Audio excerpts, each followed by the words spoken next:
Hoje, dia 23 de abril, é Dia Nacional da Educação das pessoas com problemas auditivos. Cerca de 10 milhões de pessoas no Brasil sofrem de algum problema auditivo, são deficientes auditivos, e hoje nós vamos receber a Larissa Alves, que é surda e que leva um dia a dia para lá de cheio, com muitas competências no trabalho, cuida da filha e tem uma vida muito agitada. E vamos receber também a professora de Libras, né, que é a Linguagem Brasileira de Sinais, Jéssica Lopes, ela que é pedagoga e vai trazer para a gente também aqui o seu dia a dia, trazendo melhorias na vida das pessoas com problemas auditivos. E também o Alisson Lucas, que é intérprete da Larissa e que está aqui também no nosso programa hoje. Já quero saudar toda essa galera que participa conosco nesse Dia Nacional da Educação de Surdos, aqui no programa Chacon na TV. Jéssica, boa tarde, bem-vinda ao nosso programa. Obrigada por estar aqui conosco. Muito obrigada, eu que agradeço o convite para estar aqui falando um pouco daquilo que eu tanto tenho amado, fazer e conhecer. Coisa boa. Vamos dar boa tarde também ao Alisson. O Alisson está se virando nos 30 aqui. Pode pegar o microfone.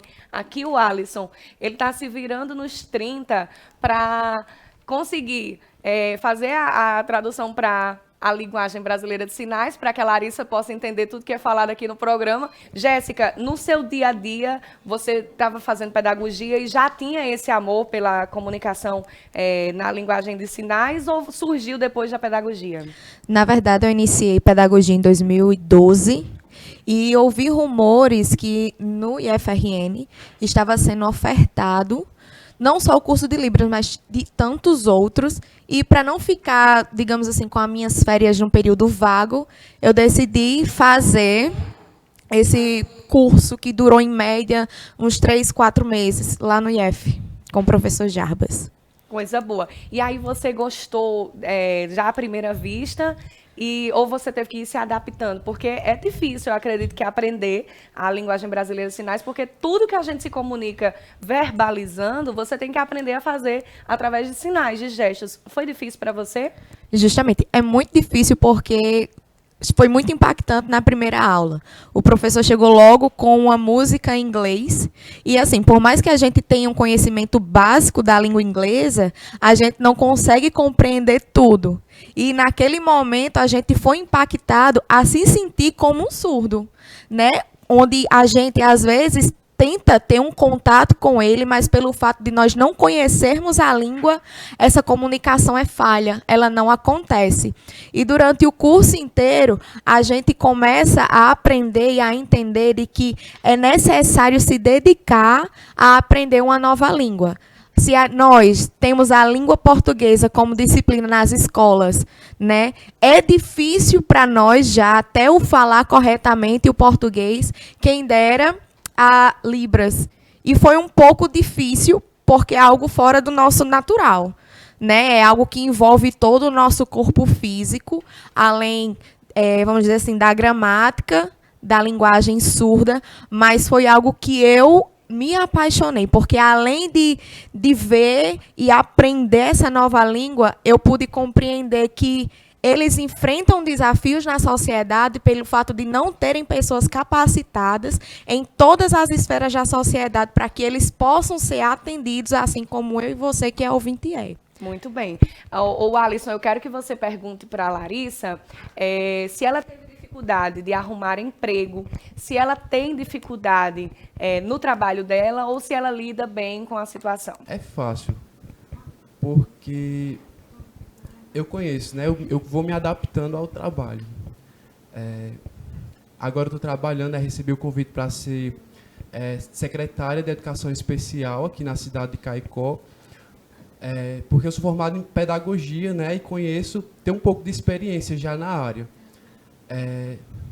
Eu também tenho uma especialização em psicopedagogia e agora estou estudando letras libras no polo de Pombal, pela UFPB. E aí eu não acho difícil para mim, não, mas para outros surdos, sim. É muito difícil. E o marido da Larissa? Ele também trabalha com a linguagem de sinais? Ele entende a linguagem de sinais?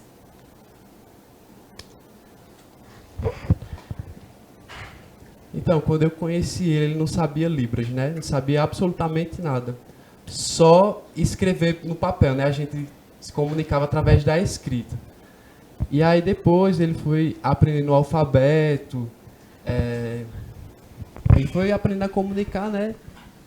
E aí ele consegue se comunicar. Ele não sabe Libras de uma forma perfeita, mas ele consegue se comunicar muito bem comigo. Coisa boa. Ô, Jéssica, eu quero saber de você, se você tem notado diferença nas escolas. Hoje a gente sabe que é obrigatório que pessoas especiais, surdos inclusive, tenham educação normal como qualquer criança. Mas há uma pretensão de mudança para que pessoas especiais, inclusive surdos, estudem em escolas especiais. O que é que você acha desse assunto?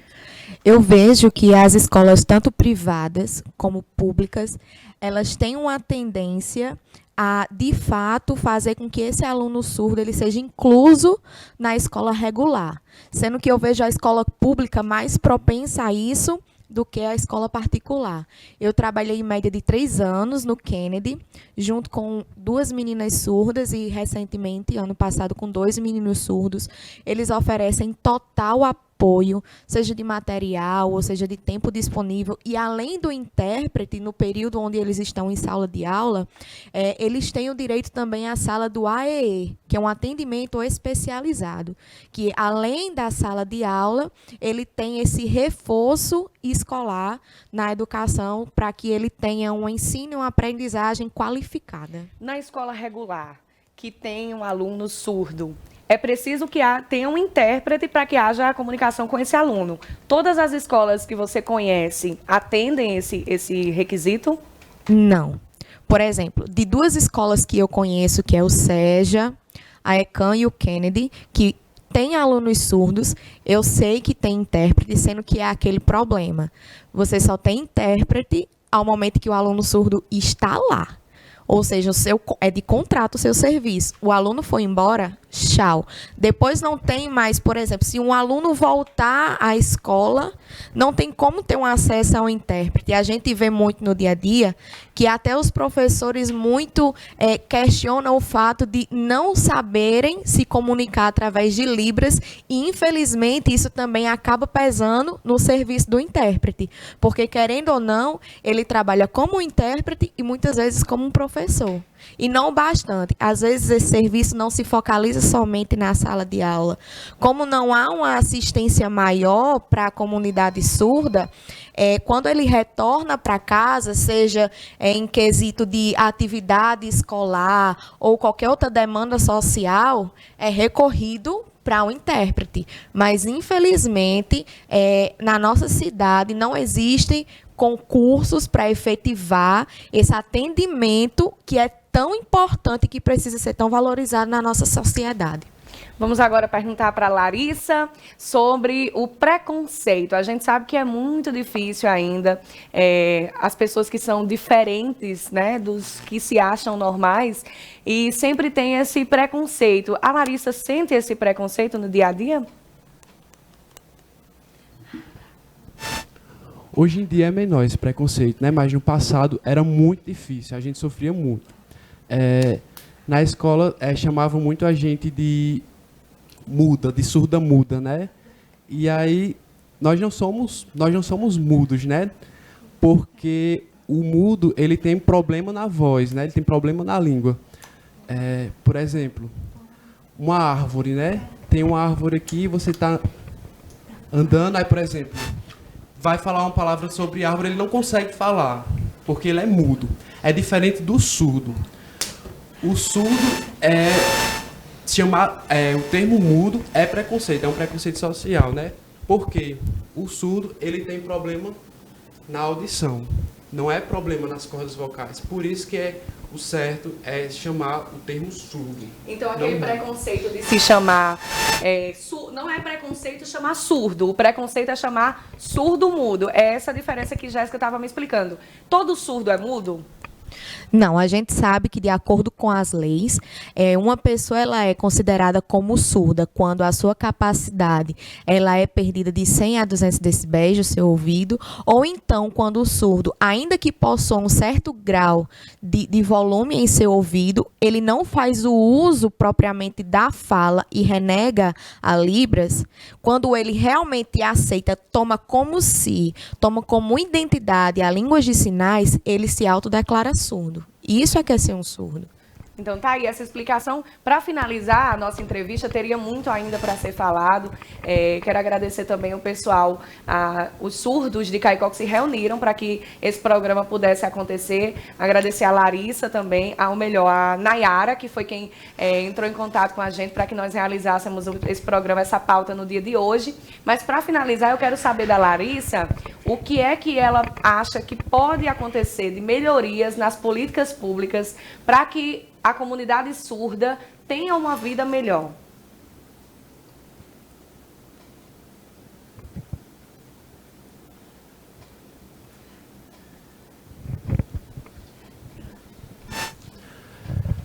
Eu penso que, assim, eu tenho um projeto de no futuro, ser candidata a vereadora da cidade, né? Porque eu pretendo transformar um pouco dessa realidade dos deficientes, dos surdos especificamente, não, dos deficientes, no geral.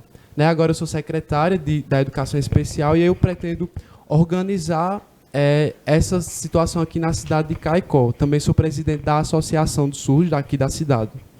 Muito bacana. Quero agradecer a Larissa pela participação, por ter vindo ao nosso programa. Eu fiquei lisonjeada quando ela aceitou, porque muitos surdos têm vergonha de se expor já por medo do preconceito. Então, você que está em casa assistindo, quando vir um surdo na rua, não faça piadinha, não fique rindo, debochando da situação, porque é uma deficiência que merece respeito e que eles vivem melhor que nós, inclusive. Tá aí a Larissa com 2 filhos, com um emprego, sendo secretária, pensando em ser vereadora da cidade, buscando os direitos dos deficientes. Então, a gente precisa respeitar essas pessoas e quero respeitar, muito mais respeito ainda, esses intérpretes que ajudam a facilitar a vida da comunidade surda e que levam também educação para as escolas. Jéssica Lopes é minha prima e eu tive o maior prazer de convidá-la porque sei do trabalho maravilhoso que ela realiza, inclusive na escola que meu filho estuda, que é o Cuca, e em tantas outras escolas onde ela trabalha. E o mais bacana, ela não usa só a Libras para ajudar na educação, mas também na evangelização. Na igreja você também faz isso, né, Jéssica? Eu faço na igreja, na verdade. Quando eu comecei no IF, iria acabar aquele período e eu não teria mais nenhum contato com os surdos. E as minhas amigas que também faziam parte, que eu conheci lá, me chamaram para ir para a igreja, a missão evangélica, que o Alisson também faz parte. E lá o meu aprendizado em Libras, como também sobre conhecer quem Jesus é de verdade, foi algo muito marcante que me levou para perto dele. Que ano passado também a gente teve na nossa cidade uma cruzada evangelística, e onde haviam muitos surdos participando, e que se não houvesse também um intérprete, aquelas pessoas estariam sendo impedidas de conhecer o Salvador de verdade, né? Então a gente vê que Libras, eu tomo muito para a minha vida, que Libras ele é um canal de transformação e de fazer o outro sonhar. Nós, como ouvintes, nós temos muita facilidade de sonhar, porque eu chego para você e eu lhe incentivo, porque eu sei falar e você sabe ouvir. Mas a Libras me possibilita de conduzir ao outro, de mostrar ao outro que ele tem um caminho que ele pode trilhar e que ele é capaz de viver tudo aquilo que ele e que Deus sonhou para ele. Maravilhoso. Obrigada, Jéssica. Obrigada também ao Alisson por ter aceito o nosso convite e parabéns também por ajudar a Larissa e a outros amigos surdos também a ter uma comunicação de qualidade. Obrigada ao Alisson.